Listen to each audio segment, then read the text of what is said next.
അനന്തപുരി ഇതാ ആവേശത്തിലാണ്. നമ്മുടെ പ്രധാനമന്ത്രി നരേന്ദ്രമോദി അല്പസമയത്തിനകം തന്നെ ഇവിടെ എത്തിച്ചേരും. പുത്തരിക്കണ്ടം മൈതാനിയിലാണ് അദ്ദേഹം എത്തിച്ചേരുന്നത്. ഓവർ ബ്രിഡ്ജ് മുതൽ അദ്ദേഹത്തിന്റെ റോഡ് ഷോ ഉണ്ടായിരിക്കുന്നതാണ്. വിമാനത്താവളത്തിൽ വന്നിറങ്ങിയ പ്രധാനമന്ത്രിയെ കാണാൻ വേണ്ടി ആവേശഭരിതരായിരിക്കുകയാണ് അനന്തപുരിയിലെ ജനങ്ങളും മറ്റ് അണികളും. നമ്മുടെ നഗരസഭാ തിരഞ്ഞെടുപ്പ് കഴിഞ്ഞതിന് ശേഷം BJP അധികാരത്തിൽ വന്നതിന് ശേഷം, അല്ലെങ്കിൽ BJPയുടെ മേയർ അധികാരത്തിൽ വന്നതിന് ശേഷം അവർ പ്രഖ്യാപിച്ചതുപോലെ തന്നെ 45 ദിവസത്തിനുള്ളിൽ പ്രധാനമന്ത്രി ഇവിടെ എത്തിക്കുമെന്ന് പറഞ്ഞ് അവർ ഏകദേശം ഇന്നായപ്പോൾ ജനുവരി 23 27 ദിവസം, ആ 27ാമത്തെ ദിവസമാണ് പ്രധാനമന്ത്രിയെ തലസ്ഥാനത്തേക്ക് എത്തിക്കുന്നത്. ഇവിടെ ഇടതു വലത് മുന്നണി എന്നില്ലാതെ അദ്ദേഹത്തിൻ്റെ ഒരു നേതൃപാടവം കൊണ്ട് അദ്ദേഹത്തെ ആരാധിക്കുന്ന നിരവധി ജനങ്ങളാണ് ഇവിടെ തടിച്ചുകൂടിയിരിക്കുന്നത്. അദ്ദേഹത്തിൻ്റെ റോഡ് ഷോ കാണാനും അദ്ദേഹത്തെ ഒന്ന് നേരിൽ കാണാനും ഭയഭക്തി ബഹുമാനത്തോടെ ജനങ്ങൾ നിൽക്കുന്ന ഒരു കാഴ്ചയാണ് ഇപ്പോൾ എൻ്റെ മനസ്സിൽ വരുന്നത്. എന്താണെന്ന് വെച്ചാൽ പത്മനാഭൻ്റെ മണ്ണിൽ ആറാട്ട് നടക്കുമ്പോൾ ഭയഭക്തി ബഹുമാനത്തോടെ ജനങ്ങൾ റോഡിന് ഇരുവശത്തും നിന്ന് ആ ഒരു ഭക്തിയാദരപൂർവ്വം ആ ഒരു കാഴ്ച കാണുന്നത് പോലെ തന്നെയാണ് പ്രധാനമന്ത്രിയെ കാണാൻ വേണ്ടി റോഡിന് ഇരുവശവും നിൽക്കുന്നത്.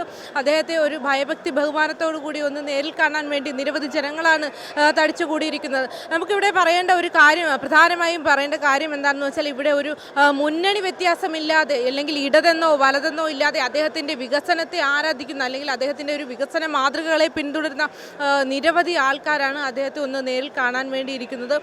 അത് നമുക്ക് രാജ്യഭരണം, അല്ലെങ്കിൽ രാജ്യത്തിൻ്റെ പ്രധാനമന്ത്രി നരേന്ദ്രമോദി അധികാരത്തിൽ വന്നതിന് ശേഷമുള്ള നമ്മുടെ രാജ്യത്തിൻ്റെ മാറ്റങ്ങളെല്ലാം നമ്മൾ കണ്ടതാണ്. അപ്പോൾ ആ ഒരു ഇതാണ് അദ്ദേഹത്തിൻ്റെ പാർട്ടി ഏതെന്നോ, അല്ലെങ്കിൽ അത് ഏത് മുന്നണിയിലാണെന്നോ എന്ന് പോലും നോക്കാതെ പ്രധാനമന്ത്രി നരേന്ദ്രമോദി എന്നൊരു വ്യക്തിയാണ് ആരാധിക്കുന്ന നിരവധി ജനങ്ങൾ ഇവിടെ തടിച്ചുകൂടിയിരിക്കുന്നത്. അപ്പോൾ സ്വന്തം തലസ്ഥാന നഗരിയിലേക്ക്, കേരളത്തിൻ്റെ തലസ്ഥാന നഗരിയിലേക്ക് അദ്ദേഹം എത്തുമ്പോൾ ജനങ്ങൾ അത്രയധികം ആവേശത്തിലാണ്. നമുക്ക് ആ ഒരു കാഴ്ചകളാണ് നമുക്ക് കാണാൻ കഴിയുന്നത്.